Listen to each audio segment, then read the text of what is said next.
नमस्कार, स्वागत है आप सभी का शिक्षा सिटी के यूट्यूब चैनल में। दोस्तों, आज हम भौतिक विज्ञान का एक और टॉपिक कवर करेंगे। आज के इस वीडियो में हमने जो है ऊष्मा का जो टॉपिक है यानी कि हीट का जो टॉपिक है उससे जुड़े हमने 25 सबसे बेहतरीन प्रश्नों को इस वीडियो में सम्मिलित किया हुआ है। दोस्तों, ये जो 25 प्रश्न सम्मिलित किए गए हीट के टॉपिक के, ये प्रीवियस ईयर के एग्जाम्स में लगातार पूछे गए प्रश्न हैं। तो इन प्रश्नों को आप बिल्कुल ध्यान से देखिएगा, क्योंकि आगे के जो भी आपके एग्ज़ाम होंगे, अगर उन एग्ज़ाम में हीट के टॉपिक से प्रश्न पूछा जाएगा तो इन्हीं प्रश्नों में से ही कोई एक प्रश्न पूछा जाएगा जो आपका एग्ज़ाम होगा। तो आइए वीडियो को शुरू करते हैं और देख लेते हैं कि कौन कौन से इम्पॉर्टेंट 25 प्रश्न हैं जिनको इस वीडियो में सम्मिलित किया गया है। तो चलिए वीडियो को स्टार्ट करते हैं। पहला इम्पॉर्टेंट प्रश्न हमारा है जो कि एग्जाम में लगातार बार बार पूछा गया है, ऊष्मा यानी कि हीट का एसआई मात्रक।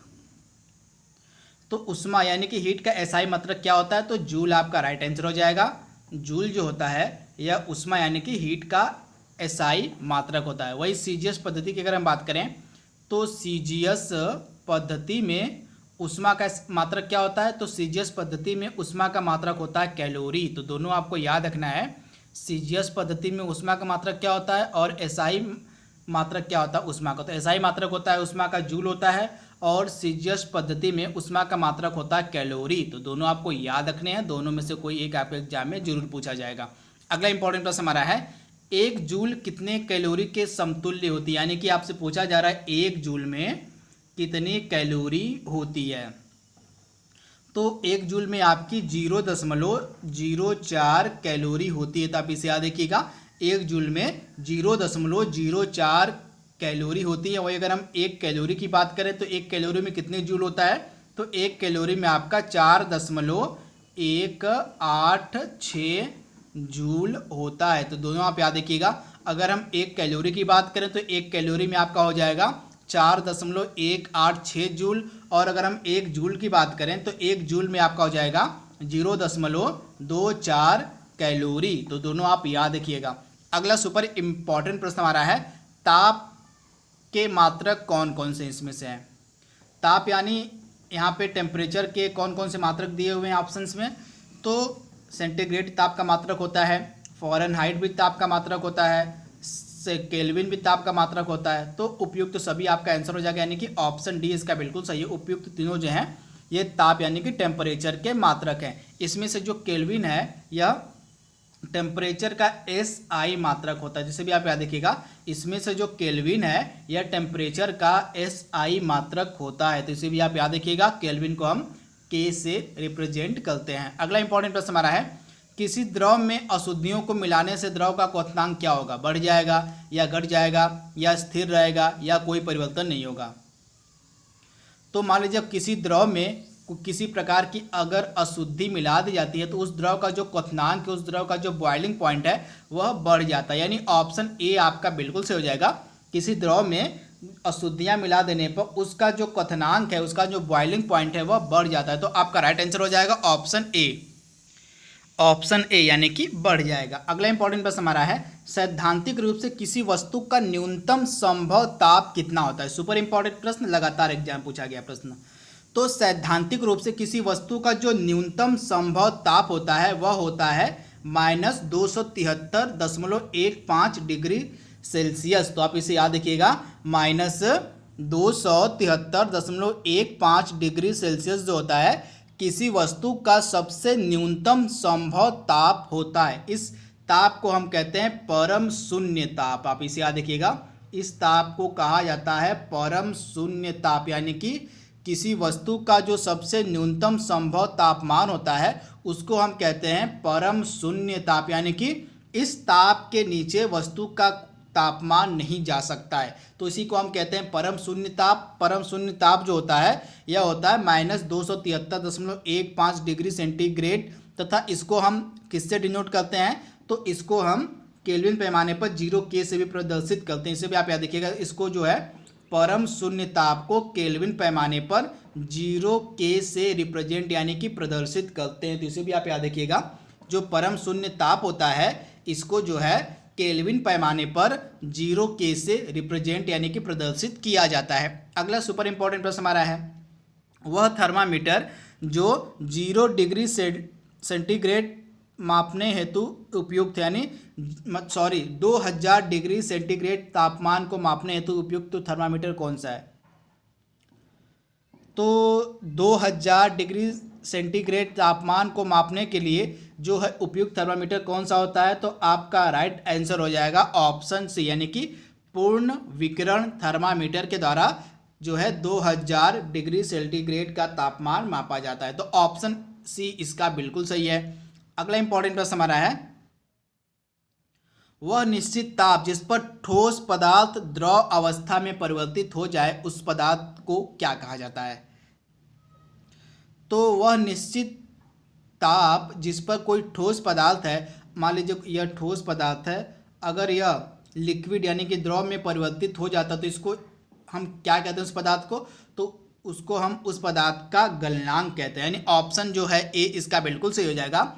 वह निश्चित ताप जिस पर कोई ठोस पदार्थ द्रव अवस्था में परिवर्तित हो जाए उसे उस पदार्थ का गलनांक यानी कि मेल्टिंग पॉइंट कहा जाता है। आप इसे याद रखिएगा, मेल्टिंग पॉइंट यानी कि गलनांक उस पदार्थ का कहा जाएगा। अगला इंपॉर्टेंट प्रश्न हमारा है, वह निश्चित ताप जिस पर कोई द्रवित द्रव यानी कि कोई द्रव है यानी कि कोई लिक्विड है, अगर वह ठोस में परिवर्तित हो जाता है तो उसे उस पदार्थ का क्या कहा जाएगा? तो उसे उस पदार्थ का फ्रीजिंग पॉइंट यानी कि हिमांक कहा जाएगा। तो आप इसे याद रखिएगा, जब कोई द्रव है अगर वो ठोस अवस्था में परिवर्तित हो जाता है तो उसे उस पदार्थ का हिमांक यानी कि फ्रीजिंग पॉइंट कहा जाता है। तो दोनों आप याद रखिए। अगला इंपॉर्टेंट प्रश्न हमारा है, भाप से हाथ अधिक जलता है अपेक्षाकृत उबलते जल से, इसका कारण क्या होता है?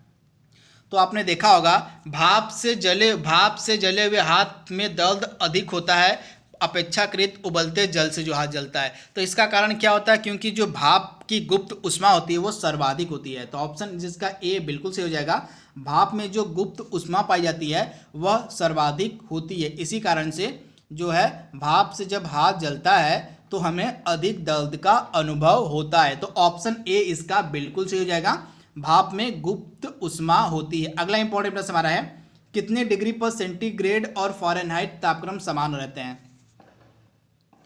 तो -40 डिग्री आपका राइट आंसर हो जाएगा।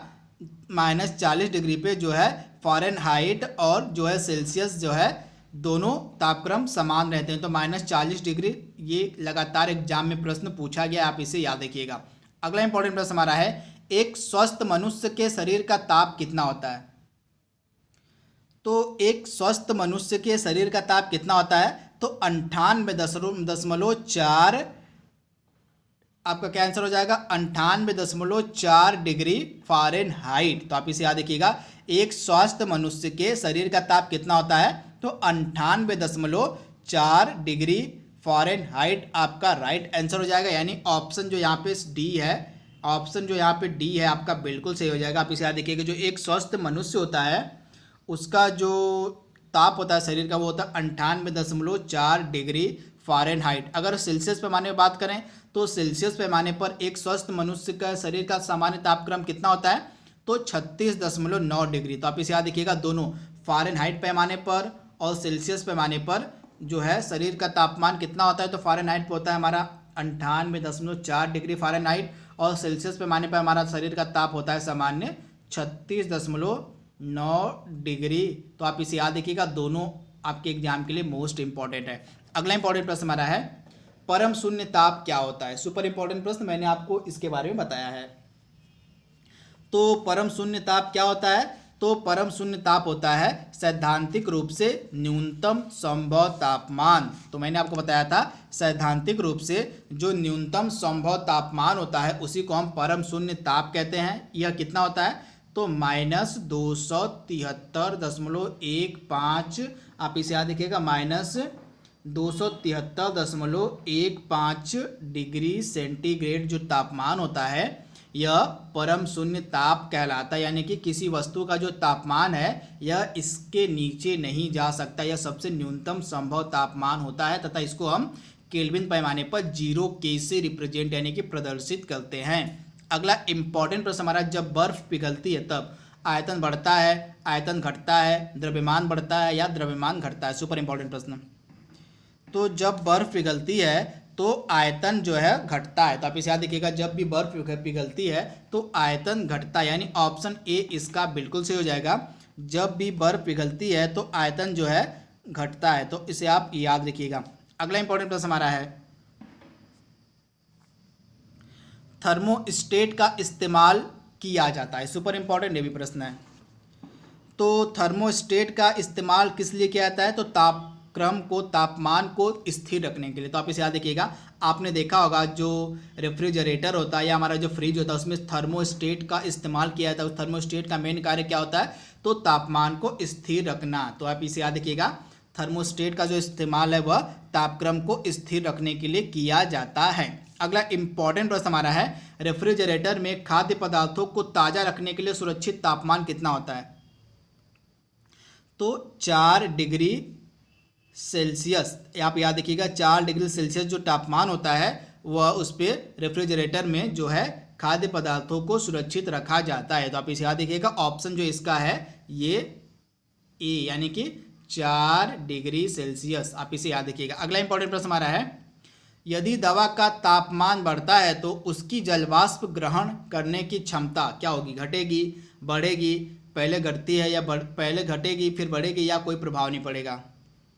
तो मान लीजिए यदि हवा का तापमान बढ़ता है तो जलवाष्प ग्रहण करने की क्षमता में क्या परिवर्तन होगा? तो मान लीजिए कोई हमारी हवा है, अगर अचानक से हवा का तापमान बढ़ने लगता है तो उसकी जो जलवाष्प ग्रहण करने की क्षमता होती है वह भी बढ़ जाएगी। तो इसका राइट आंसर क्या हो जाएगा आपका? ऑप्शन जो है बी, यानी कि हवा का तापमान बढ़ने पर उसकी जलवाष्प ग्रहण करने की क्षमता बढ़ जाती है। यानी ऑप्शन इसका बी बिल्कुल से। ऐसा क्यों होता है? क्योंकि जितना अधिक तापमान होगा उतना ही अधिक वाष्पीकरण की क्रिया होती है, और जितना ही अधिक वाष्पीकरण की क्रिया होगी हमारे हवा में जो है जलवाष्प की मात्रा उतनी ही अधिक बढ़ती जाती है। तो इसी कारण से जब भी तापमान बढ़ता है तो वाष्पीकरण की जो क्रिया होती है वह बढ़ जाती है। इसी कारण से जलवाष्प ग्रहण करने की जो क्षमता होती है हवा में वह भी बढ़ जाती है। तो इसका राइट आंसर क्या हो जाएगा? ऑप्शन बी, यानी कि बढ़ती है। अगला इंपॉर्टेंट प्रश्न हमारा है, कमरे में लगा हुआ वातानुकूलित, यानी कि एयर कंडीशनर की यहाँ पे बात हो रही है। एयर कंडीशनर को हम हिंदी में कहते हैं वातानुकूलित, क्या नियंत्रित करता है?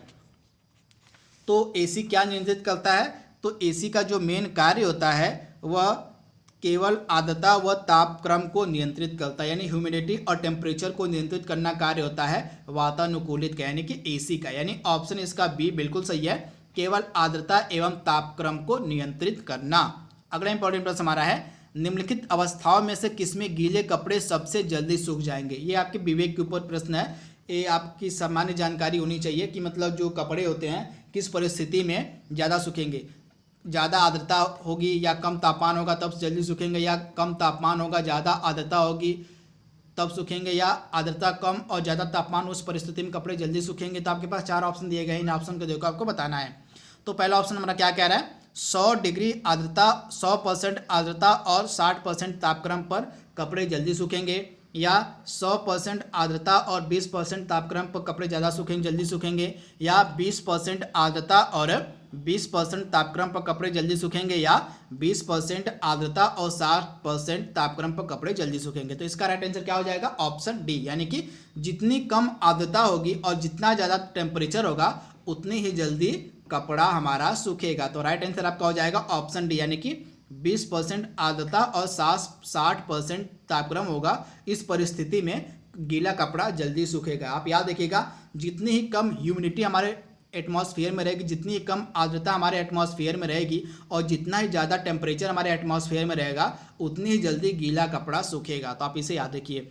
अगला इंपॉर्टेंट प्रश्न हमारा है, जब पानी में नमक मिलाया जाता है तो निम्न में से क्या परिवर्तित होता है? तो मान लीजिए जब पानी में नमक मिलाया जाता है, निम्न में से कौन सा परिवर्तन होता है? तो जो है पानी का क्वथनांक बढ़ जाएगा और जमाव बिंदु घटता है। तो आप इसे याद रखिएगा। मान लीजिए मैंने आपको बताया था कि कोई द्रव होता है, अगर उसमें कोई अशुद्धियाँ मिला दी जाती हैं, किसी द्रव में अगर कोई अशुद्धियाँ मिला दी जाती है तो उसका जो क्वथनांक है, उसका जो बॉइलिंग पॉइंट है वह बढ़ जाता है और उसका जमाव बिंदु घट जाता है। तो ऑप्शन ए इसका बिल्कुल सही हो जाएगा। पानी में नमक जब मिलाया जाता है तो उसका क्वथनांक यानी कि बॉइलिंग पॉइंट बढ़ जाता है और जमाव बिंदु घट जाता है। अगला इंपॉर्टेंट प्रश्न हमारा है, गर्म मौसम में पंखा चलाने से आराम महसूस होता है, इसका कारण क्या है? तो आपने देखा होगा कि गर्म मौसम में जो है पंखा चलाने पर हमें आराम महसूस होता है। तो इसका कारण क्या होता है? तो हमारा जो पसीना होता है वो तेज़ी से वाष्पीकृत होने लगता है, जिसके कारण से हमें आराम महसूस होने लगता है। तो आप इसे याद रखिएगा, इसका राइट आंसर आपको मिलेगा ऑप्शन बी में, यानी कि हमारा पसीना तेजी से वाष्पीकृत होता है। अगला इंपॉर्टेंट प्रश्न हमारा है, मिट्टी के घड़े में निम्नलिखित में से किस क्रिया से जल ठंडा होता है?